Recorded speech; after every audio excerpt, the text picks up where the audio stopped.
All right, in this explainer, we're diving into a source that unpacks one of the biggest tensions in theology, and it all boils down to a single, really powerful question. I mean, really think about that for a second. If God is unchanging, if He is constant, can anything we do, or any amount of time that passes, put an expiration date on a promise He made? This is the core conflict we're exploring today, and it all circles back to one pivotal verse. There it is, Romans 11:29. This is the anchor for the entire argument in our source material. The source argues that any belief system that clashes with this idea really comes from something it calls the spirit of expiration. So let's break that down. The source basically identifies this spirit as the root of the problem. It's this idea that our actions can somehow turn God's permanent yes into a no. But according to the text, this kind of thinking didn't just appear out of thin air. Nope, it was built piece by piece on a very specific foundation.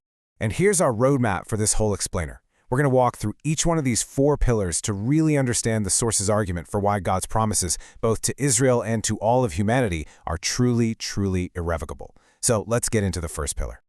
So, this first pillar deals directly with one of the most debated topics out there, the relationship between the church and the nation of Israel. The error the source points to here is something called replacement theology, which is the idea that the church has completely replaced Israel in God's plan. But the scriptural pushback, right from the Apostle Paul and Romans 11, is a pretty stern warning. Do not be arrogant toward the branches. The logic here is that the Gentile wild branch is supported by the original Jewish root, not the other way around. And this is absolutely crucial, according to the source, the consequence of this belief. It argues that this pillar had devastating real-world effects. It took a message of reconciliation and twisted it into a justification for persecution, which tragically alienated the Jewish people from their own Messiah. Okay, let's keep going and see how this all connects. The next 2 pillars, according to the source, actually worked together to obscure, or kind of hide, the very nature of God and His plan. Now this is where it gets really interesting, because the source connects 2 issues that seem separate. The error is presented as a 2-parter. First, using Greek philosophical ideas to define God, and second, separating holidays like Easter from their Jewish roots in Passover. The source argues that this created an unnecessary stumbling block, and in the process, the church kind of lost its prophetic roadmap.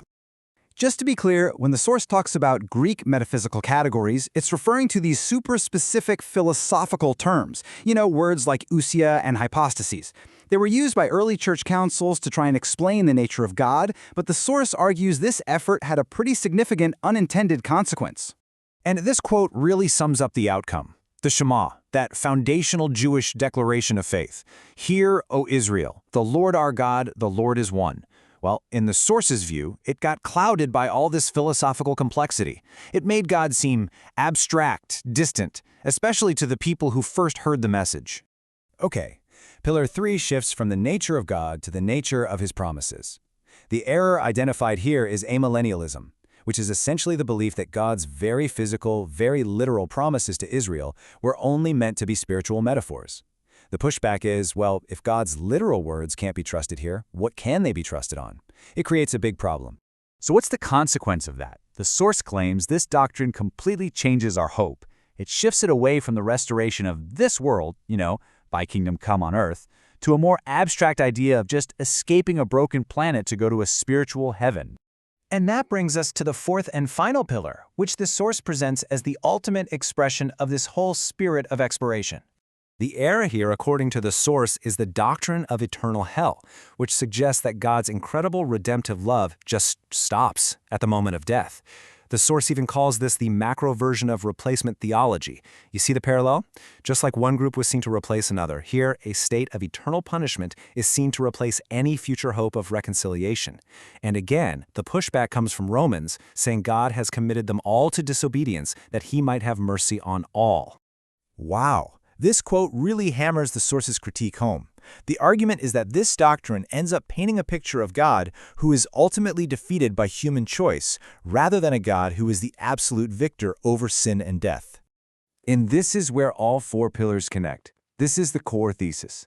The source argues that anti-Semitism and the doctrine of eternal hell aren't actually separate issues. Instead, they spring from the exact same root, a spirit of exclusion that believes God's promises can and do expire. So what's the alternative view here? Is that God's discipline, what looks like casting out, is never meant to be permanent. It's always pedagogical. It's meant to teach, to correct. As the source puts it, God exiles in order to bring home. He casts out in order to draw back in. So after laying out this whole critique of the four pillars, the source then shifts gears. It moves from the problem to what it sees as the solution, reclaiming what it calls the true ministry of reconciliation. And this verse is presented as the very heart of that ministry. It's a vision not of judgment, but of an active, ongoing reconciliation between God and the entire world, and it's all powered by His refusal to hold our failures against us. And here's the key takeaway. According to the source, the role of the church isn't to be some exclusive club, the only fruits. No, its purpose is to be the first fruits, the very first part of the harvest that points to a much, much larger, all-encompassing harvest that's still to come. And that's what this all boils down to. This is the final, challenging question from the source material.